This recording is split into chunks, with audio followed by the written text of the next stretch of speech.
I want to know what this picture is of you with the makeup on. Do you recall this picture, Bryant? Bryant, can you look here? I just want to know what this is. Like, what in the actual is this? Bryant?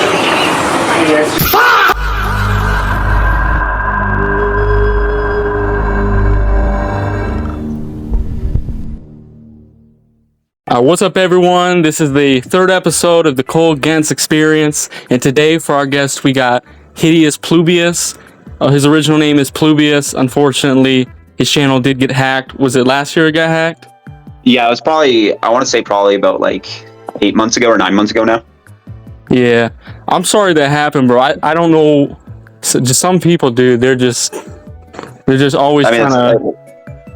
It's just life, man. Like, that's the thing about being on the internet, and it's like, yeah, I don't know. It was just one of those sketchy situations where I didn't really click any links, so I think it was just like a targeted thing. So I'm not too sure, but yeah. Well, I mean, you're doing pretty good now on your new channel, though. So yeah, I think it's doing pretty good. Yeah. So, I guess just tell me a little bit about yourself. I've been watching your content for around 2 years. I guess just tell me like how you started on YouTube and like why you do what you do and stuff like that. Yeah, so basically I've had, I think, like 3 channels now. So when I started on YouTube, it was about 4 years ago on this channel called Call Me Cameron, which essentially I was kind of making just to kind of test the waters, because I just did like a Google search and basically I found out like, oh, you can like record gameplay clips on your Xbox, right? Because at the time I had like an Xbox One X or Series X or something like that. So I just started recording like gameplay clips. So my first like 4 or 5 videos on my YouTube channel were just like gameplay clips with no audio. And I was just like, oh, I can just upload content. Okay, sweet. So I'd record like, I don't know, like clips from Rocket League or like Battlefront 2 I was playing a lot. And then my one buddy was talking to me because he like used to do YouTube back in the day. Yeah. Yeah, that's cool. Yeah. So what happened to Call Me Cameron? Because I do remember that was your first channel. What ended up happening to it? Terminated. Yeah, so it was deleted basically, because I went from doing gameplay videos, basically like doing like Fallout and stuff, to like commentary content. And then one of my videos got deleted because I was talking about a situation that I guess YouTube just wanted scrubbed off the internet, which I don't even want to talk about it because I don't know if like it's even worth talking about. But basically, it was just a situation where it seemed like a bad thing was happening. I talked about it, and then I got a strike for that. And then I got 2 strikes for talking about EDP. Just like, yeah, sweet. Like, cool. Oh, no, I got 1 strike for talking about EDP. And then I got my 3rd strike because some other commentary channel, dickhead, came onto my live stream and started like posting animal gore in my live stream tab. So I kicked them immediately, and then they still reported my thing because it was like a group of guys. Well, I'm sorry that happened to you, man.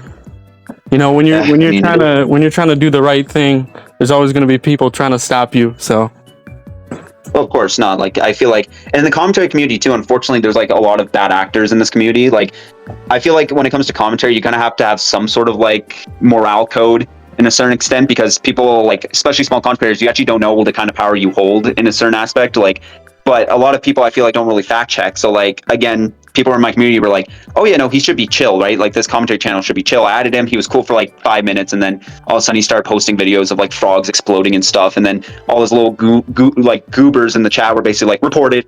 I was just like, sweet, you guys are a fucking disgrace to the commentary community, like, holy shit. Yeah. Well, correct me if I'm wrong, but I'm pretty sure some of the Call Me Cameron videos are archived on YouTube. I've seen a couple of them from an archive channel a couple years back. Are like, yeah, I think like my interview with EDP has been archived. I think that's been posted on the internet, and then I think like 2 other videos have been archived. I did talk to somebody who has like an archive of like all my videos, and they're like, do you want them back? And I'm like, I'll let you know. And then I decided, I'm like, it's kind of old at this point. I feel like a lot of the drama videos or commentary videos I did are kind of dated, like talking about dramas that happened 3 years ago that no one cares about. So I was just kind of like, nah, that's all good. Yeah. And when did you start, you know, your second channel, Plubius? Was that 2024 or 2023? I think it was late 2023, because basically I moved to my new apartment, and I was pretty much, I think I just lost my new channel like my first week in my new apartment, and then I had like a 6-month break, so I think it was kind of late 2023 that I started posting on the Plubius channel, the second channel. Yeah. And how many subs was on Call Me Cameron? Call Me Cameron, I think I was just about to get monetized. So I think I was at like 960 or something, or 970. I guess the thing that got you really well known was the whole EDP stuff. How did you end up getting involved in that whole thing? So actually, it was the whole like EDP concept is why I kind of started doing commentary videos, because like I said on Call Me Cameron, I was kind of doing gameplay content. I was just doing like Roblox and stuff. And then it was one particular video that like I already knew about EDP. I used to watch him before the sting operation, but then it got to the sting operation. I kind of stopped watching him, obviously. But then I was making gameplay content, and then he uploaded that I was set up video with that like Obama AI voiceover that was like interviewing him. And that was actually the first ever commentary video I've ever made, was just me criticizing that video. And, it did pretty well, and I enjoyed making that video. So I kind of made it somewhat of a staple on my channel at that point to like kind of make EDP videos. Yeah. But it was kind of, that was the catalyst. Yeah. Of course, that's where I found your channel, because a couple years back, I was like watching stuff about him because like new stuff was coming out about him like all the time back in like 2024, and I just started watching your content and I just really started enjoying it. My question is, you've obviously spoken to Mike Klum a while ago. What is happening with that documentary? Because it's been 2 years at this point. Well, I talked to Mike Klum not too long ago. And basically, I did a video pretty much of him like asking his Patreons what their name is, because he was doing like final credit editing or something like that. Because it's his documentary; he can announce it when he wants to. But yeah, it's just been, and even he knows I've made it very like I've not been scared to make it very apparent to Mike that I feel like this whole documentary process has been a fucking nightmare. And so like I just made that very apparent to him. Like, bro, it got announced like 2.5 years ago. Boogie said it was coming out this summer. The summer showed up. We're still not getting it. Then you say that, you kept making Patreon posts basically saying that like it's almost done and we're 20% this, 25% this. I'm just like, just announce it when you announce it. Like, holy shit. Yeah, but it's looking pretty good though. Like, that's the thing. It sounds like it's coming along. Yeah. Because I remember hearing about it a couple years back, and I was like, the guy who's making the Boogie documentary is making an EDP one.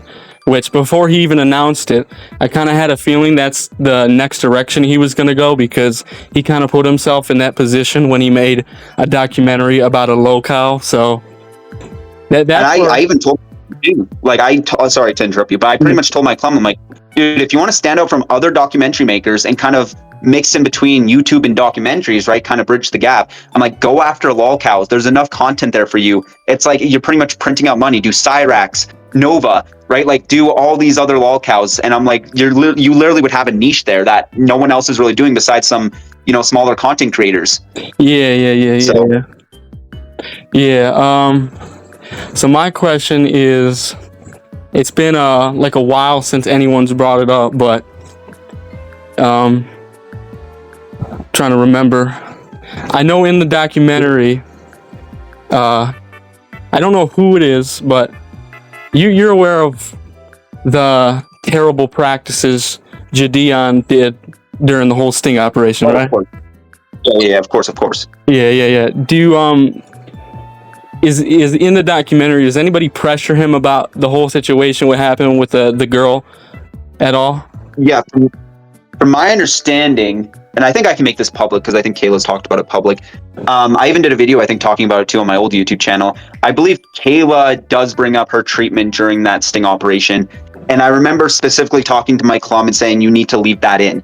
I was like, if you're a man of your word and you really want to make a hard-hitting documentary, you should leave that in, because it will shine light on kind of these sketchy practices behind predator catching, and how, they're not as angelic as they try to make themselves seem on paper, when they themselves practice some pretty fucked up tactics and methods to catch quote unquote predators, right? And I don't think the ends make the means, I believe is the quote there, where it's like, do we really put minors in danger to catch predators? Because I feel like that's kind of counterproductive, especially since I feel like their main goal wasn't to catch EDP, but to make a viral video in that situation.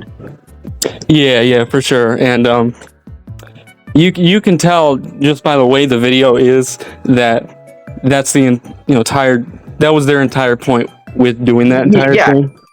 He wasn't even there to meet up with Kayla. He was there at his dialysis center to get his kidney saving treatment, right? It wasn't a real sting operation. It was more of a, let's throw our fishing line out and see if he bites. But I was basically just saying how, I feel like that was definitely a clout grab for sure. Yeah. And like there are good pred catchers, but I don't think Gideon is one of them. No, I feel like he's done some good work. Same with Skeeter Jean. I actually, before that sting operation, I had a lot of respect for Skeeter Jean. I actually genuinely believe that he's one of the better ones. But then that sting operation happened. I just go, okay, is there really good predator catchers out there? Because I'm going to need to see some actual solid predator catching at this point, and not, if you give them a certain bag to go after a certain predator and then they botch it just for clout, it's like, okay, like, I don't know. It's hard to trust in predator catchers nowadays. Yeah. Like, especially with Vitaly and all that. Like, yeah, I agree. I do think Gideon has done good work, and I do think he does do good work nowadays. I just think with the whole EDP thing, he put, a kid in danger, and he really hasn't taken much accountability for it at all. So, yeah. I feel like when it comes to Gideon, I feel like that situation could have went a lot better if they just directed her to the police instead and were actually mature about it. Because Kayla went to them first because it happened in their Discord, right? And I believe the way it happened too was, again, I'm going to say allegedly, which is one of my main criticisms that I made in the YouTube video, because I'm like, why would you do that? Like, why wouldn't you make a separate Discord for your live stream? Because he was going to do a live stream with EDP or interview him, and you just sent him an invite to your community. You just opened the floodgates to the wolf. Like, yeah. I can say that because I think even Gideon admitted that they believe he found her through their Discord invite. But yeah. I don't know. I just feel like the fact that she filed a police report the same day of the sting operation, like it was coordinated, is kind of a red flag. Yeah, for sure. I don't know. You've seen the video, but she in the video says she's going to the police as they were at the dialysis center. So. She's like, I'm here filing right now. And he's like, okay, keep on filing. It's like, well, if you guys knew about this weeks prior, why didn't she file a police report right away? Where, timing kind of matters a lot. But yeah, I think the situation was mixed up. I do think Gideon has done good work, and I think currently he does, but I just think when he was starting out doing this, in terms of he didn't really know what he was doing at first, but I think over the years he's become a better individual in doing this stuff, of course. Well, his recent work hasn't been too bad. I mean, I don't really keep up with the EDP watch stuff that he calls it or whatever, but I think he's doing all right work. Same with Skeeter Jean. I haven't really heard anything negative in terms of their recent predator catches, but again, I feel like if they leave this in documentary, I feel like it'll kind of shed a light on. I guess another question is you interviewed EDP. How did that even happen? Oh, so do you want like the full like start to end kind of story? Yeah, because I'm sure he knows. Like, I'm sure now I'm just curious at how that happened, because obviously you criticize him because he's so I don't know why he would collaborate with someone who's so against him. I'm just curious about what happened. I'm gonna be completely honest, I don't think he knew who I was at the time.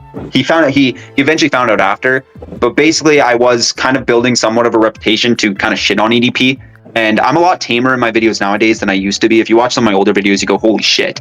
Like I probably would have been demonetized years ago. But basically I kind of made a bit of a name for criticizing EDP. And so I remember I saw a post of EDP on his Instagram basically saying that like I'm innocent or something like that. And I left a comment underneath his Instagram post being like, oh, if you think you're so innocent, you should come on my live stream and prove it. And then he's like, I don't gotta prove shit to you, whatever.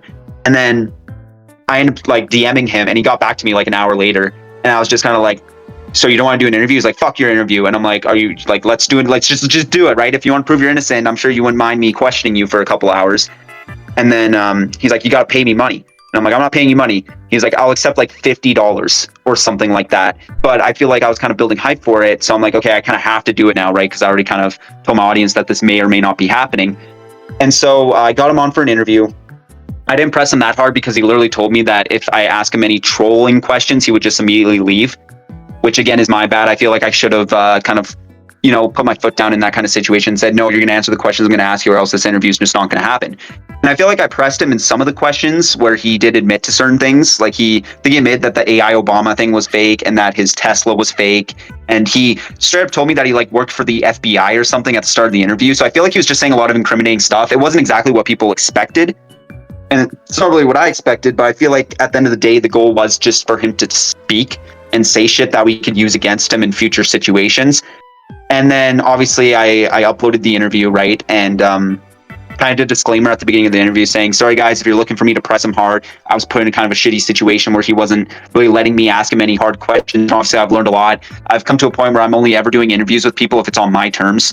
I feel like that's kind of the important thing about being an interview is that it's on your terms. I paid him, he went off, we still stay connected, right? Because, he was asking me about my YouTube channel and stuff. And then after the interview, I posted it. It got a mixed reception. Some people enjoyed it, some people didn't. So I made a video basically telling people how it went, how I was kind of pressured into not asking him harder questions and, how he was threatening to leave the interview mid-interview if I decide to, ask him something he didn't like.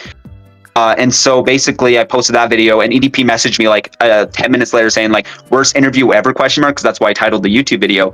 And then he said, fuck you with your trolling ass or some shit. And he's like, I checked out your YouTube channel. You're just another fucking leech motherfucker or some shit. I said some other colorful words that I can't speak on.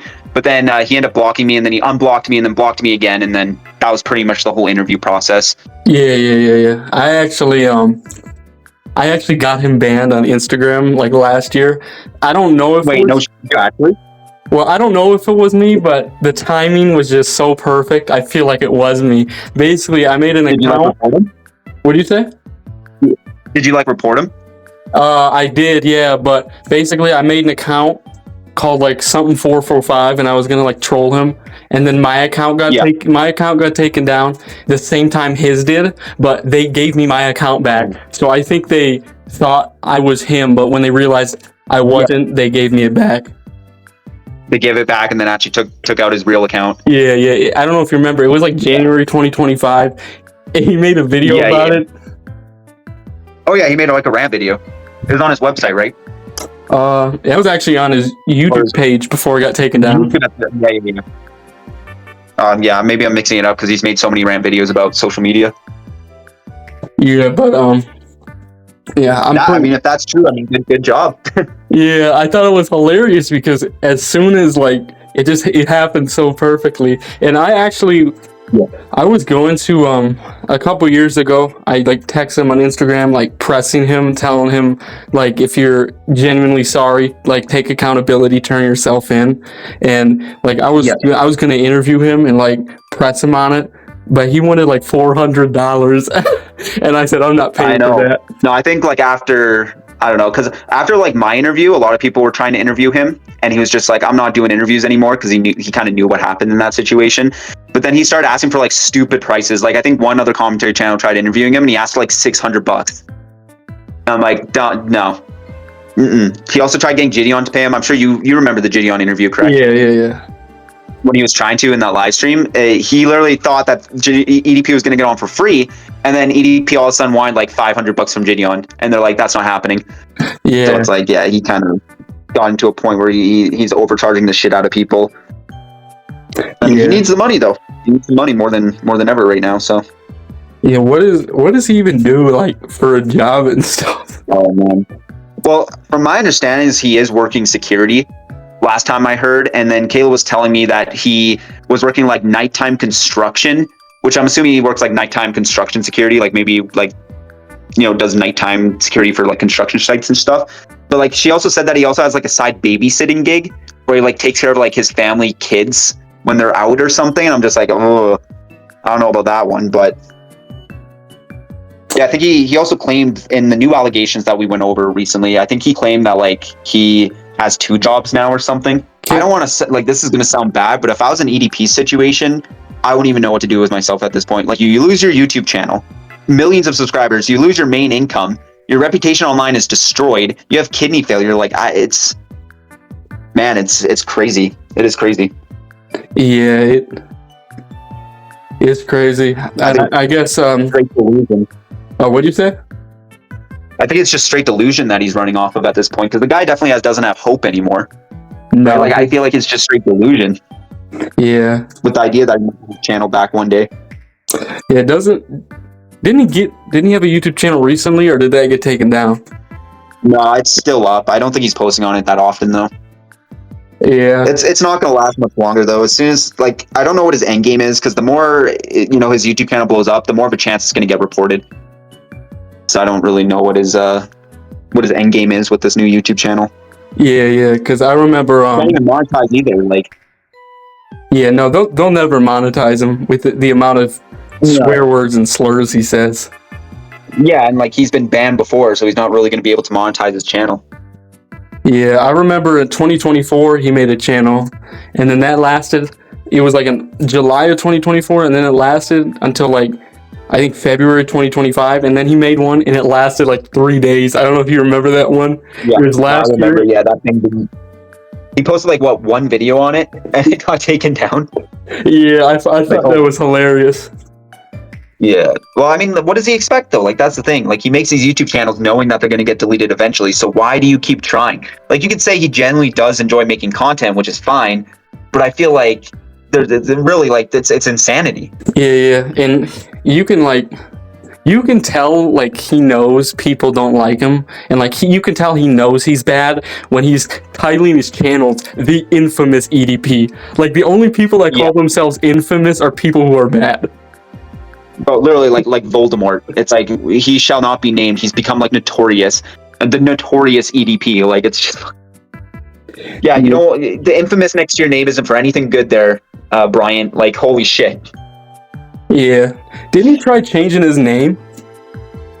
He did. I think at one point he tried legally changing his name, but I don't think that ever worked out. Yeah. I can imagine trying to get a job with his name is pretty difficult unless you have connections. Yeah. Yeah, well, I hope one day he goes to prison, or hopefully like I know, like, first death penalty in, where's he, Nevada or whatever? Nevada. He's in like Vegas. But yeah, no, I mean, Kayla says that she's gonna make a video once the case stuff gets figured out. I mean, at this point, I don't even know if you can even call it a case anymore, because it's been like 2.5 to almost 3 years. So it's like, I don't even know what's going on with that situation anymore. I mean, people can blame who they want. I've seen some people blame Gideon, seen some people blame Kayla, but I think at the end of the day, I mean, I don't know what kind of evidence that Kayla gave them. I don't know what the situation was, so. Yeah, well, actually, I remember when the Gideon stuff was happening. I was still in high school. I was 16 at the time, and then that made me want to start doing predator catches, which I have yet. Oh, what were you gonna say? I said because of Gideon, you wanted to like get into the predator catching scene and stuff. Yeah, but I always wanted to do it to help kids. I never cared about clout like that. Like, I don't care about clout or views or anything like that, And I will do predator catches eventually, of course, for the kids. And I'm not going to put kids in danger at all. No. No. It's hard because you need to do it with other people, and finding people that are willing to do it with you is tough, because I don't know, some people don't want to do it because obviously it's dangerous, because those people are so crazy, they just pull it. But it's happened. Yeah.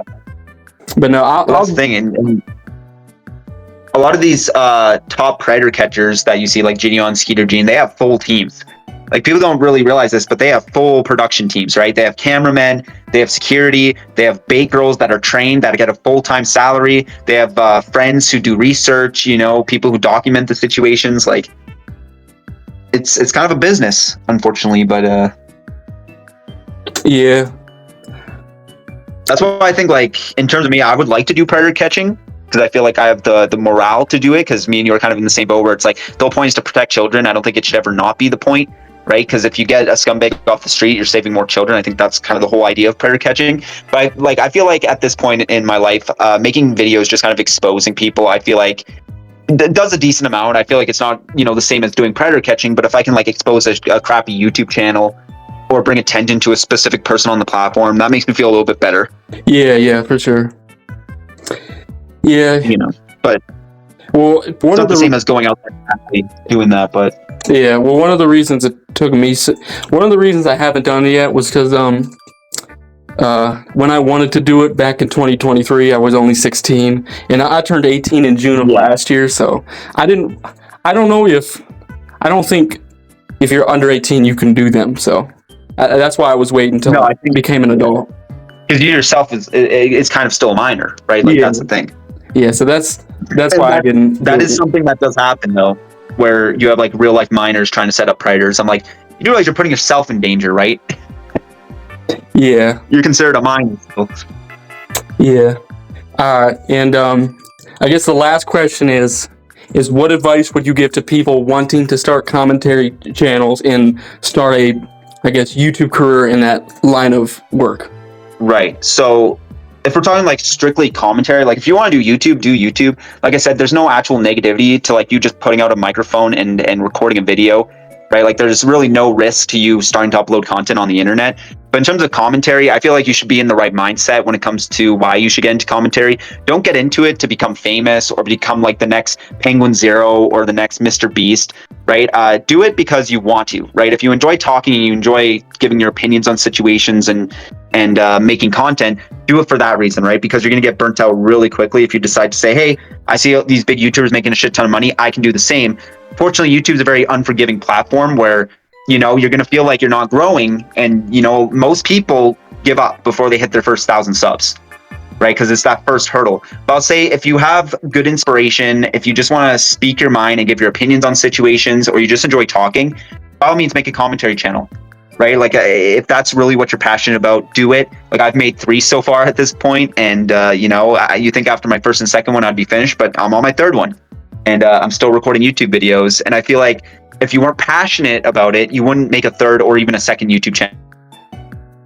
So I'd say like if it's your dream, if that's what you want to do, go for it, right? There's no negativity to it, but stay true to yourself, of course. Like don't give an opinion or do a commentary video just because everyone else is, right? Like I feel like, especially the landscape of the internet right now, people want more human content. And there's nothing more human than giving your opinion on a situation that literally doesn't matter at all in the grand scheme of the planet. But because you want to talk about a certain drama, people will like that because it's a human video. It's you giving your honest opinion about a certain drama or a certain bad actor on the platform. And that's what people are seeking out right now. So I think like we definitely need more. I feel like the commentary genre is kind of dying off, for better or for worse, depending on who you ask. But there's always going to be bad people on the internet, and there's always going to be stuff to give your opinions about. So I say go for it. If you're a commentary, if you want to do commentary, by all means, and it's easy, right? There's a reason why gameplay commentary exists. If you don't want to show your face, just play a video game and upload it and put your commentary over it. It's like literally some of the simplest videos you're ever going to make. But I guess my advice would be do it and don't give up, right? And just stay true to yourself and your content. That's all really people ask for in the big 2026. Yeah, for sure. Mike, I got just a small question. How did you get in contact with? How'd you get in contact with Mike Klum? With Mike Klum? Okay, so he actually my video of me talking about the EDP documentary. So that's how we actually initiate contact. Is he actually saw my original video of me first hearing about it and going over it, and he actually found my video that way. And I do believe he actually left a comment on that video. And then I was talking to him, and then I also covered him and Matt Simon's drama, if you remember that whole situation. Maybe. I'd have to be refreshed on it. I think so. Matt Simon, right, in the EDP community? He's are you kind talking of like about the guy who would go to like his apartments and say there's a predator living there? Yeah, that guy. Yeah, I know who you're talking about. Yeah, I watched some of his videos. I think he's a good dude. I've talked to him actually, and we actually have like we have a very good respect for each other. Because I kind of talked about his drama, but I did, him and basically his situations. He uploaded a video saying Mike Klum was like a piece of shit, and so I watched the video, being someone who's like, oh, well, I kind of know Mike Klum. I'm kind of involved in the situation, and so I listened to what Matt Simon had to say. And then I uploaded a video basically like giving my take, and I was like kind of hard on Matt Simon. To be fair, I think he deserved it. And I basically said like, oh, well, Matt Simon isn't really good for the EDP community because he literally went and started like harassing these poor landladies. And I'm like, I'm sure his heart was in the right place. And I also criticized my clum because I'm like, oh god. I basically, to sum up the drama, is basically I called out Matt Simon a little bit, also called out my clum. Matt Simon did a live stream kind of talking shit about me. I did a live stream back. He hopped in my live stream. I kind of explained where I was coming from. He explained where he was coming from, and we kind of came to, you know, an agreement. We were like, whatever. And so I made a follow-up video and kind of like criticized my clum a little bit, and then my clum gave his perspective on it, and it was just like I felt like I was in the middle of the drama for no reason. And by the end of my video, it seems like they came to a common ground where he was going to interview Matt Simon, and that's kind of where the drama left, I guess. So you know, and then basically me and my clum just kind of exchanged messages on Twitter, and you know, we have each other's phone number now, so we text every once in a while. But yeah, he saw my video and he left a comment on my original EDP documentary video. So that's kind of like how me and him got in contact. Yeah, that's cool. Yeah, I just like I understand making, you know, documentaries takes time, but I know it's like 2 years. Yeah, I seems like a long time, you know. Yeah, and especially since I got upset with him too the one time, and he obviously knew this as well because he announced that he was going to be working on other projects at the same time, which kind of irked me the wrong way because I'm like, all right, your people already what? But to be fair, it shouldn't have been announced in the first place. Yeah. What's that? Sorry, Yeah. the audio cut out again. Oh man, I don't know if it's my phone or just Discord. I mean, Discord's just trash, but Yeah. But yeah, no, like I agree with you. 1,000 subs is it's hard to get to, but once you get there, it's pretty much smooth sailing from there, you know. yeah, well, it's just about like just putting content on the internet. Like you got to think every video you post, even if it gets 1 or 2 views, that's 1 or 2 views you're getting towards your channel that you didn't have before, right? So that's why I kind of suggest people to post if you can, if you got the time, post daily, right? Like before you know it, I got to 1,000 subs in about 2 months with consistent posting. I had about 300 like 2 months ago, and I got to 1,100 in like 2 months just from posting pretty much almost every single day. Yeah. You know, and I've been posting daily since September of last year, and I started off with 33 because I already posted a little bit beforehand, but now I'm at 658, and I'm hoping to get to 1,000 by the end of the year.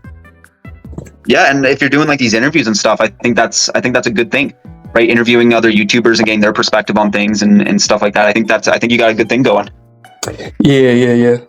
Yeah, well, I appreciate you coming on, man. Good hearing from you, dude. It's crazy meeting people you've watched for so long, and it just doesn't feel real. No, I get that though. I feel that I feel like that was kind of like me with like my clum, where I was just like I was watching my clum's Boogie, and I'm like, holy shit, I'm actually talking to the guy who made that documentary. Oh, okay. I was just pretty much saying I think this is really cool, and thank you for inviting me onto this. So. Yeah, no problem for sure. Yeah, and like if you're ever down for more collabs in the future, I'm down, man. So like you know where to find me. Yeah, of course. I mean, dude, I love doing collabs. It's like one of my favorite things, like co-streaming and stuff like that. Yeah, hey, I'd love to do a stream with you, man, for sure. Yeah, I think that'd be cool, hopping on StreamYard and just kind of going back and forth. Yeah, for sure, man. I'm down for whatever, man. So hey, I appreciate you, man. Appreciate you for doing this. Yeah, of course, man. Thanks for putting me on, and I feel like we had some good discussions here. So. Yeah. All right. Well, this was the 3rd episode of the Cole Gentz Experience, and thank you all so much for watching. You got anything to say before the video ends? No, just keep on that grind, and obviously, thank you to everyone watching. Like and subscribe, of course. But yeah, thanks, man. Thanks for having me on, and I hope to do more content with you in the future. I think that would be fun. Yeah, me too, man. I appreciate you, man. You take care. Yeah, you as well. Thanks, bud. See you. Nigga, this is my Eagles victory dance, nigga.